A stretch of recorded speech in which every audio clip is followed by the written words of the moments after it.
এই ছেলে, তোমাকে আমি কঠিন ভাবে বলে যাচ্ছি, তুমি বক্তব্যের সাথে মুনাফিকি করো না। এইখান থেকে উঠার আগে মোবাইলে যত মেয়ের নাম্বার আছে তুমি কেটে দিয়ে উঠবা। জিন্দেগিতে কোনোদিন কোনো মেয়ের সাথে গল্প করো না। তোমার সাথে এই অংশে আমার জরুরি কথা আছে, তুমি একটু ধৈর্য ধারণ করো, একটু সামান্য একটু থামো। তোমার সাথে আমার আরো জরুরি কয়েকটি কথা আছে। মুহাম্মদ সাল্লাল্লাহু আলাইহি সাল্লাম বলেন, আমি রাতে ঘুমিয়েছিলাম, জিবরাইল আমার ডান হাত ধরলেন, মিকাইল আমার বাম হাত ধরলেন, ধরে আমাকে নিয়ে চলে যাচ্ছেন। যেতে যেতে দেখি অনেক মানুষ আসাদু সাইন দেখা পান, ফুলে ফেফে বিশাল বিশাল আকৃতি ধারণ করে আছে, 50 হাত 100 হাত উঁচু উঁচু হয়ে আছে। অন্তরহ রিহান, দুর্গন্ধে টিকা যায় না, এত গন্ধ।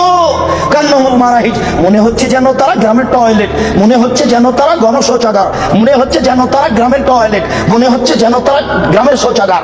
যেই শৌচাগার টয়লেট পরিষ্কার করা হয় না, গণশৌচাগার, গন্ধে টিকা যায় না, বিশাল বিশাল রূপ ধারণ করে আছে। আমি বললাম, জিবরাইল মানা নাই, এরা কে?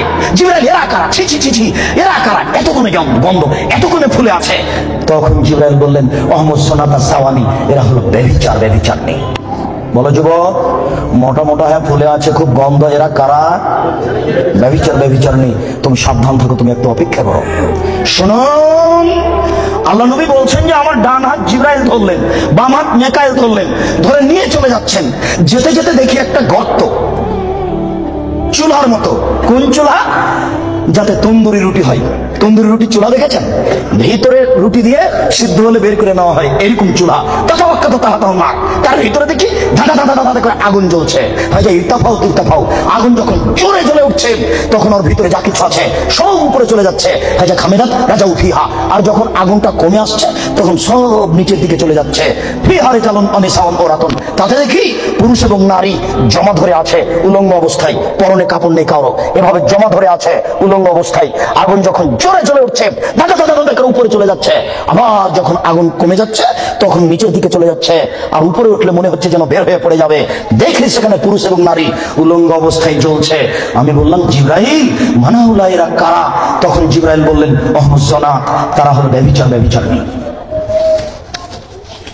আল্লাহ নবী বলেছেন, যেসব মহিলারা জেনায় লিপ্ত হবে, ওদের লজ্জা স্থানের গন্ধে জাহান্নামীরা জাহান্নামে টিকতে পারবে না। যেসব মহিলারা জেনায় লিপ্ত হবে, ওদের লজ্জা স্থানের গন্ধে জাহান্নামীরা জাহান্নামে টিকতে পারবে না।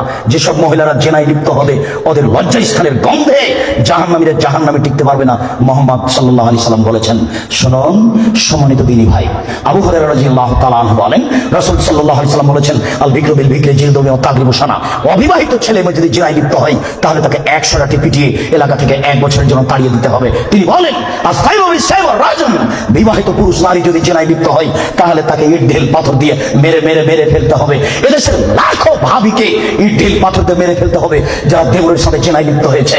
এদেশের লাখো দুলা ভাইকে ইট ঢিল পাথর দিয়ে মেরে ফেলতে হবে যারা সেলিকার সাথে জেনায় লিপ্ত হয়েছে। এদেশের লাখো পুরুষকে ইট ঢিল পাথর দিয়ে মেরে ফেলতে হবে যাদের স্ত্রী থাকার পরেও অন্য নারীর সাথে জেনায় লিপ্ত হয়েছে। এদেশের লাখো নারী বেহায়া, বেশরমা, লজ্জাহীনা নারী যারা স্বামী বাড়িতে থাকার পরেও অন্য পুরুষের সামনে নিজের পরনের কাপড় খুলে উলঙ্গ অবস্থায় জেনায় লিপ্ত হয়। শুনুন, এদের ইট ঢেল পাথর দিয়ে মেরে মেরে মেরে ফেলতে হবে, এদের বাঁচার কোনো পথ নেই।